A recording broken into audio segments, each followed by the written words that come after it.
and welcome to my YouTube channel. This is Bennett, and today I'm going to be starting the journey of demonstrating my new hydroponic garden that I just built for the 2024 growing season. We're looking at the garden that my wife started about 7 or 8 years ago. I was always the worker bee, building the garden beds, doing the weeding, hauling the soil, all that stuff.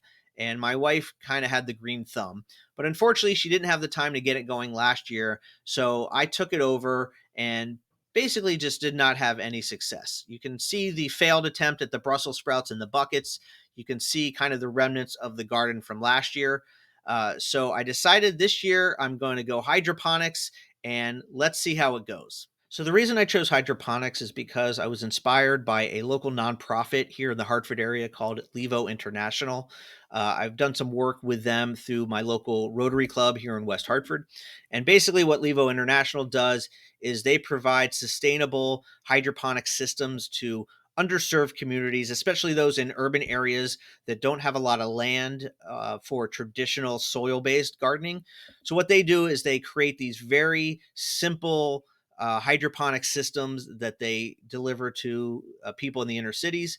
And so I was inspired by that model. I also did a YouTube deep dive and found a great channel called Greener Ways 2012, who created a much more sophisticated version that you can see here of the A-frame system that I created in my garden.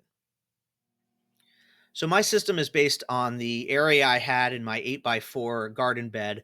I also wanted to use as much recycled or upcycled material as I could, not just because I didn't want to spend the money, but also just to, go with the, environmental and sustainable vibe. So what I did here, as you can see, is I was able to secure a couple really good condition wood pallets, took them apart, took the nails out, all that stuff, and then sort of sketched out a very basic A-frame system you see here. I kind of took it apart and, used the existing wood that I had. I made these triangles. I made 3 of them that I then attached with a crossbar at the top using some joist hangers and also some of the other materials that I had lying around the house. I had a couple really long pieces of Trex decking material that I used as the side support. So you can see I sort of put it together, very simple, fit it into the 8x4 system, and we were off and running. So once I got the A-frame up, I was able to secure these lightweight 10-foot long PVC pipes. You can see they're capped at the end so water doesn't fall out the sides, and each of them has 10 holes. Some of them have holes big enough to hold 3-inch net pots. Those are for your bigger plants that flower, like your tomatoes, your cucumbers, and your peppers. And then one of them has the smaller holes for the 2-inch net pots, and that's for your leafy greens, vegetables, and herbs, things like that.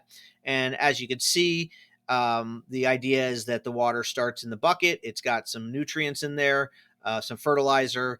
It pumps the water up and then circulates the water all the way through the system and back down to the bucket.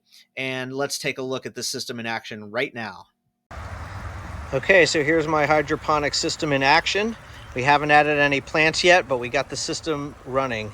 So check it out. You've got these PVC pipes. The lower ones have smaller holes for leafy greens. The 3 top ones have bigger holes for flowering things. So basically the way it works is we've got this bucket in the ground that's pumping water. I've got a submersible pump, and it's pumping water up through the tube. It goes along the way. Then when it gets here, there's an overflow in there. You can't see, but when it gets above the overflow, it overflows down to this one. And then the same concept all the way down. Now it overflows. See if you can see there you go. See, there's the overflow. When the water rises above that, it overflows, as I said, goes down here, overflows down here, and then overflows and then spills right into the bucket and just keeps going and going and going. So that's basically it. It just circulates the water through the system. I'll have some fertilizer and some plant seedlings in there soon. And then the pump, I'm told, only needs to run for about 20 minutes 4 times a day. So it won't be running all the time. And I'll put that on a timer. And then hopefully we'll have some nice hydroponic vegetables in 6 weeks or more. Pretty cool. Pretty happy with the way it turned out. All right, so that concludes the demonstration of my new hydroponic garden that I built for the 2024 growing season. And as you can see here, my first wave of seedlings that I planted was some lettuce, some cilantro, and some Brussels sprouts.